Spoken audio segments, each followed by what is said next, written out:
ఎవరు నమ్ముకున్న దేవుని మనం పూజిస్తాం, కానీ మనం నమ్ముకున్న దేవులను వాళ్ళు ఏమంటారు వినండి.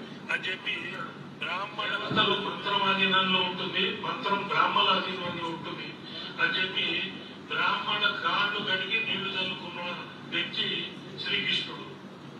ఇప్పుడు చెప్పండి,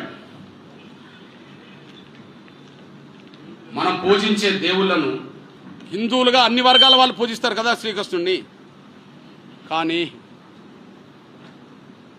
మంత్రం ఆధీనంలో దేవుళ్ళు ఉంటే మంత్రం బ్రాహ్మణుల ఆధీనంలో ఉంటుంది.